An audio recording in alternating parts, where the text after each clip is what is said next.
co-hosts. Let's talk about co-hosts.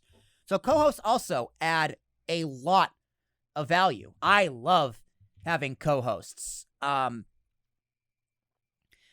to Tarashuk needs Christian behind the board. It's someone for me to bounce ideas off of. Right? That's huge.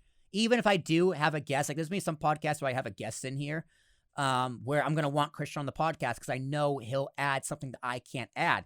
He adds a different perspective to what I couldn't bring. So if I'm here talking to, I don't know, a dentist on the podcast in studio, I'm like, hey, Christian, do you have any questions for this guy? And he can be like, you know what? I've always wanted to ask him this. I'm like, great. Hop on. We can be a co-host. And it'll be me and you can interview him. I still take lead, but you take that role as a co-host, even with the guest. Absolutely. So, Christian, what's your experience as a co-host when we do unnamed nonsense? Like, what do you? Like, I want to say you're the engineer, right? You got a bigger role. You're the engineer. You do the cuts. You do the Google searches. Yep. You ask the questions. Yeah. But like, what do you think your biggest responsibility as a co-host is? Biggest responsibility as a co-host. So, I mean, I think you gotta be on point. Yeah. You know, in times like this, like say, what do you think about this? And then I go, that's pretty well said. I think that's about it. If I do that enough times, it's like, well, why am I even here? Right. You know, I got to be able to bring something to the table. And I think with you and I, we have a pretty good dynamic because you're, a little bit more wild and out there, and I'm a little bit more, laid back and cool. So, it gives a different perspective, and we have a certain chemistry that works. Two different personalities, and I think that's what keeps it fresh. So, I mean, I think you got to bring something to the table. Yeah. You don't have to take the lead as much as the main host, of course, co-host. But you got to bring something to the table. Some different flavor. You gotta be interested. You have to be engaged almost as much, but not just as much. But I think that's an important thing. You do have to bring something to the table. And even some podcasts have a third mic. Again, King's Wings podcast, it's me, Ricky, and Kay Murphy. Kay Murphy is the third mic. Sometimes it's kind of, sorry, Kay, speak when spoken to. And, sometimes they'll want to jump in and have a great point, and they add a phenomenal point, which is why Kay is an excellent third mic, because they are sometimes just the cherry on top to a great conversation. Some of our best unnamed nonsense segments we had a guest. Yeah. It was you and I. We had our chemistry, but then we have a third unpredictable factor on unnamed nonsense, and that's exactly what we need for a show like that, or a lot of different shows. Someone to just give their input, the peanut gallery, so to speak. The guest isn't the peanut gallery, of course, because they're on here and we're asking them questions, but just a third perspective.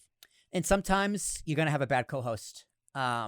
I had a co-host, my very first podcast. He was my first, also named Christian, not this Christian. Oh. Also named Christian. A friend from high school. It was actually his idea. Not me. Not you. Not me. Not you. You actually have already lasted longer than that, Christian. Yeah, I'm trying. I'm doing my thing. But, just get into podcasting, but you get comfortable quickly. Was an awful co-host. Like you're going to send him a link to this episode? I am. I'm gonna cut it and then send it right to his doorstep. I'm gonna make it a VHS tape. Telegram, right? Like Morse code. Like, you suck. But he was awful. You make him do all that work just to find out that it says you suck. That he's awful. But also, it was also my first podcast, so I take some of the blame because I tried, man. I would throw him something, and he just wasn't prepared. He had nothing to say. Let's talk about wrestling, right? So I was like, oh, yeah, that's me. There's been times where there were topics that I didn't have a big background in, but you got to contribute where you can. And sometimes you got to make it up. Even if you don't know, contribute where you can. Say something stupid, you know, whatever. Say something. Like, I remember there was this time where I was at the middle of the podcast, like, Christian, not you, other Christian. It's like, Christian, did you even watch Raw this week? Monday Night Raw wrestling? He's like, no, I didn't. And I was like, well, we got nothing to talk about then. You didn't watch the show we're actually covering. So didn't do his homework. He wasn't prepared.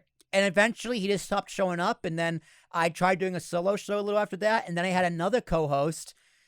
And, it was fine. Me and him had natural chemistry because we're really good friends in real life. Right. But even so, then there is something missing. We were always talking over each other.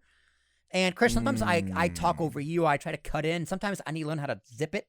which is another thing that's important as a host and co-host. You got to know when to listen as well as when to talk.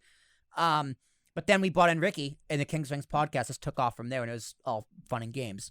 But, it takes some time to build chemistry, and you got to give it that time. And you also got to know when to pull the I would plug. say that when we first start off, like in my opinion, we had to work up to it. Yeah. Took a couple episodes. Yeah.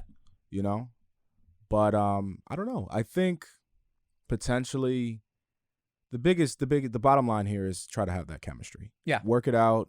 Go through your test different hosts and co-hosts out. And if it's a good friend, then you probably already naturally have that chemistry. Yeah. Probably. Honestly, some of your hosts might turn to be one of your listeners, right? Like, say you have a co-host and they need to leave the podcast for some reason. They got a new job, or they get sick, God forbid. Or they're just like, listen, man, I'm sick of podcasting. I'm done. And you want to fill that void. That's where Kay Murphy came in. They were a fan. They were someone we had a guest on the show. And Ricky and I did tryouts. And eventually we had them on. Now here they are 3 years later. Maybe it's 4 years. I think it's 3 years. I don't know. I got to ask them.